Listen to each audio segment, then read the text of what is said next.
En Algérie, ces 10 dernières années, 70 journalistes ont été assassinés.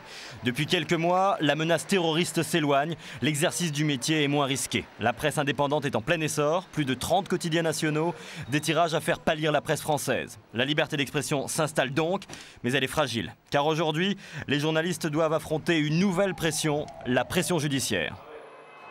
Khaled Bourayou est avocat. Il est spécialisé dans la défense des journalistes. Ce matin, il va découvrir le verdict d'un de ses clients, Omar Belouchette, directeur d'Al Watan. Il risque une peine d'emprisonnement, il risque la confirmation du jugement. De combien de temps? On l'a condamné à une année d'emprisonnement ferme. Pourquoi? Pour s'être interrogé sur un certain nombre d'assassinats de journalistes. Depuis l'an dernier, de nouveaux amendements ont durci la répression envers les journalistes. 3 à 12 mois de prison pour atteinte au président de la République, 75 000 € d'amende pour outrage à représentant de l'ordre public, doublement des peines en cas de récidive. Omar Belouchette en est à son 47e procès. La cour du tribunal d'Alger vient d'énoncer le verdict. Alors? C'est la relaxe. C'est une très très bonne décision.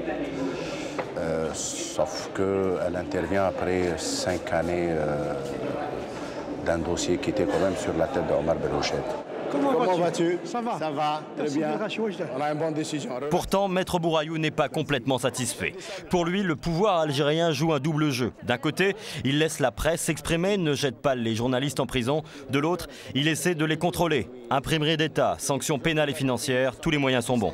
Avant l'intimidation judiciaire, il y avait d'autres formes d'intimidation. Il y avait l'imprimerie, il y avait quand même des contrôles inopinés des impôts, de la sécurité sociale, un certain nombre quand même de contraintes financières et matérielles. Vous avez la publicité, elle n'était pas distribuée aux journaux les plus indépendants. Toute cette pression, toute cette intimidation, aujourd'hui se matérialise par le harcèlement judiciaire. Pour certains journalistes, comme Abdel Sherbal du Moudjahid, un quotidien appartenant à l'État, cet harcèlement judiciaire n'existe pas. Non, moi je pense que le journaliste aussi a sa part de responsabilité. Et le journaliste n'est pas autorisé à diffamer. Je crois qu'il n'y a pas une presse aussi libre que celle qui existe en Algérie. Et il n'y a pas de contrainte. C'est faux. Pas de contrainte, pas de censure, sauf quand on critique le président, le pouvoir. C'est ce que fait Salima Tlemceni, d'Al Watan. Elle a déjà été condamnée à plusieurs peines de prison avec sursis. Son crime? Oser écrire sur les dysfonctionnements de la société algérienne. Il y a eu une affaire concernant un fort taux de mortalité dans une clinique d'État de chirurgie cardiaque. Je me suis interrogée sur le nombre de morts et je me suis retrouvée avec un procès. Il y a eu des cas de détournement dans des communes, des maires des petites communes comme ça aux alentours d'Alger. Et tout ça, ça m'a valu des procès. La seule chose qu'on nous reproche, c'est d'avoir dit la vérité.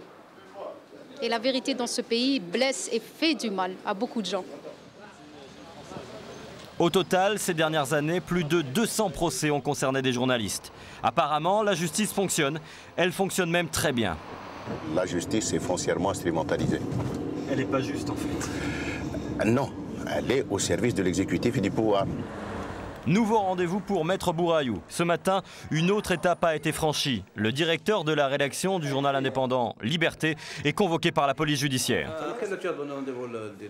On a rendez-vous à la police en 1h30. Sur sa convocation, 1 heure, une date, pas d'autres précisions. La raison officielle, c'est quoi? Vous avez fait quoi? Ça, je ne sais pas, il faut qu'on le sache. Il faut d'abord qu'on me dise de quoi il s'agit, et puis là, je le saurai. C'est beaucoup plus une perte de temps et puis une fatigue physique extraordinaire. Quand vous vous présentez à 9 h et puis votre affaire ne passe qu'à 16 h, là, vous avez perdu la journée. Vous ne savez même pas ce qu'il y a dans le journal du lendemain. Donc ça veut dire quoi, ça? C'est un moyen de faire quoi? De nous fatiguer. De nous fatiguer, tout simplement. Et vous avez envie de baisser les bras par moment, de quitter votre poste? Par moment, oui. Sincèrement, par moment, oui. Sincèrement, par moment, oui. Les journalistes ont tout subi. Ils ont connu l'horreur du terrorisme, la diffamation. Ils ont appris à travailler dans l'ombre. Et ils vont continuer à se battre. Ali Dilem, caricaturiste du journal Liberté, est la figure de proue de la presse algérienne. On l'a menacé de mort, il est souvent poursuivi par la justice. Dernière affaire en date, ce dessin dans lequel il brocarde des militaires. S'ils reçoivent l'ordre de me foutre en prison, ils le feront. S'ils reçoivent l'ordre de me faire casquer, ils le feront. Ça, je ne sais pas. En tout cas, le risque existe par le fait qu'on fait un métier qui ne leur plaît pas. Mais ça, je m'en fous. C'est pas ça qui risque de me freiner. Pas maintenant, plus maintenant.